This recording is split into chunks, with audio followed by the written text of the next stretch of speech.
물건 다 던지고 쌍욕하고 나에게 문제를 일으키고 있다라고 피해망상적인 성범죄자예요. 그런 사람을 만났다. 우선 누구나 한 번씩 살다가 어떤 상황에서 굉장히 빡치고 욱할 때 있잖아요. 사실 저도 있거든요. 한 번씩 못한다고 전부 다 너 분노 조절 장애냐 이렇게 말하면은 모든 사람들이 아마 다 좀 치료를 받아야 될 거예요. 실제 정신과 임상에서 쓰이는 진단명은 간헐적 폭발 장애라는 진단명이 있습니다. 진단을 하는 데에는 횟수가 굉장히 중요합니다. 분노로 인해서 행동이 조절되지 않는 횟수가 육체적이나 언어적인 폭력이 최근 3개월 동안 일주일 동안 2일 이상이 지속되는 걸 기준으로 진단이 되고, 신체적인 손상이라든지 물건을 다 이제 때려 부셔가지고 재산적인 손실이 되는 행동 문제는 1년에 3회 이상 돼야지 간헐적 폭발 장애 치료가 필요한 수준이라고 저희가 도움을 드리게 되는데요. 피오가 아마 비가 막 내리는데 이 빗바람에 담뱃불이 꺼지자마자 욕설을 했죠. 우산을 끄다가 우산에 손이 찔렸어요. 자기 분을 못 이겨가지고 우산을 막 짓밟으면서 소리를 괴성을 지르는 그런 문제 행동이 또 있었고, 엘리베이터 벽을 막 이 손이 상처가 될 정도로 쳐가지고 그런 문제 행동들을 보이는데, 이 3번 넘는 분노 조절의 행동이 무려 하루 안에 다 일어난 거예요. 치료가 필요한 수준의 간헐적 폭발 장애로 저희가 진단이 가능하다고 볼 수 있습니다. 민경의 정확한 진단은 외상후 스트레스 증후군, PTSD라고 하죠. 외상후 스트레스 증후군에 동반된 강박 증상과 피해 망상으로 정리할 수가 있는데요. 민경 같은 경우는 옛날 유부남, 남친한테 데이트 폭력을 생명을 위협할 정도로 당했었죠. 사건 이후에 발생하는 증상들이 사건과 관련된 경험들이 침습적으로 떠오르거나 그것 때문에 괴로워하는 건데, 그래서 민경이 실제로 약이 없으면 잠을 못 자잖아요.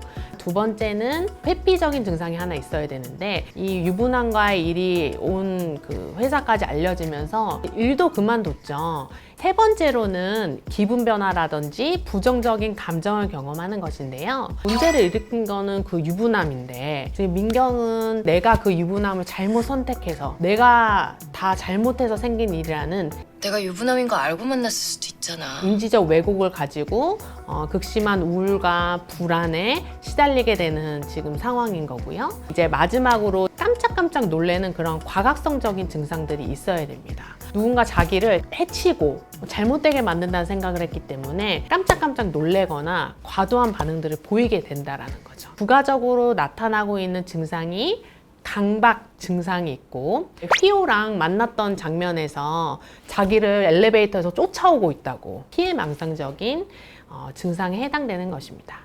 피오 같은 경우는 그때 수사를 하는 과정에서 억울한 일을 당했죠. 억울한 사건을 당한 경우들도 있고요. 좀 이건 뭐 드문 케이스인데, 생물학적인 원인 중에서는 뇌 수술 이후에 뇌의 어떤 문제를 통해서 2차적인 정신질환이 오는 케이스도 꽤 많이 있고요. 그리고 살아오는 환경에서 받는 영향들 때문에도 장애로 만성화되는 케이스도 꽤 있는 것으로 알고 있습니다. 조절장애 그거 고치고 싶으면 마동석 앞에 가봐. 잘 조절 될 테니까. 이런 질문들을 많은 저희 환자의 보호자분들이 많이 얘기하시거든요. 실제로 예전 환자 케이스에서는 아주 연약한 여자분인데도 아주 덩치가 크고 무서운 분한테도 쌍욕하고 물건 다 던지고, 생물학적으로도 조절 잘 안 되는 부분이기 때문에 이거를 상대를 가려서 하질 않아요. 물불 못 가리는 거예요. 물불 못 가리는 거. 눈에 보이는 게 없는 거죠. 그런 사람을 만났다. 도망가야죠. 조절이 안 되는 사람들이기 때문에 크게 다치거나 힘드실 수가 있어요. 우선 도망가세요. 변태 보신 적 없으세요? 저는 한번 봤어요. 놀래긴 했지만 신고했었거든요. 제가 고등학생 때였는데. 악동 뮤지션 수연 기억하시죠? 놀래긴 했지만 사진까지 이렇게 찍는 모습을 좀 보여줬잖아요. 근데 거기에 대비해서 민경이 변태를 만나고 굉장히 놀라서 막 과호흡을 하면서 불안에 벌벌 떠는 모습을 보셨을 거예요. 그게 공황 발작이라는 증상인데 PTSD만 있는 사람들은 많지가 않아요. 공황 발작 같은 여러 가지를 다각도로 경험하는 것들이 일반적이기 때문에 지금 묘사되고 있는 민경의 증상은 굉장히 리얼하다라고 볼 수가 있겠고, 제가 사실 정말 놀랬던 게 정신과 의사로 나오시는 배우분이 진짜 정신과 의사가 나온 줄 알고 네이버에 검색까지 해봤어요.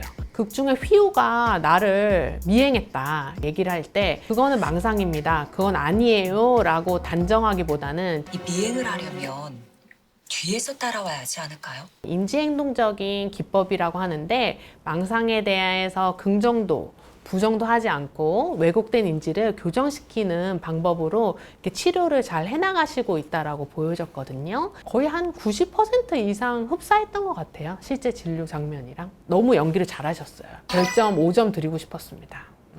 또 조절 장애의 경우에는 감정 조절을 위한 실질적 약물 치료와 그거에 대한 인지행동 치료가 병행이 돼야 가장 효과적인 치료라고 할 수 있는데요. 감정을 조절하기 위한 행동 치료에서는 분노 사건 기록지라는 게 있어요. 실제로 이게 분노가 일어날 만한 상황이었는지, 얼만큼 조절을 못했는지 그걸 전문의랑 같이 일지를 쓰면서 평가해보는 방법도 있을 수 있겠고, 그 다음에 심호흡을 하는 장면이 나오는데요. 이런 호흡과 이완요법은 이제 갑자기 이게 올라오는 화나 긴장도를, 그 예민도를 낮출 수 있기 때문에 실질적으로 저희 환자들한테 제가 많이 알려드리는 방법 중에 하나이기도 합니다. 영화를 보던 아니면 뭐 복싱을 배우던 네거티브한 감정들을 미리미리 좀 해소할 수 있는 행동들을 찾아서 하실 수 있도록 치료를 많이 도와드리고 있고, 전문적인 심리치료가 필요하다라고 한다면 정신과 전문의와의 치료를 통해서 치유되는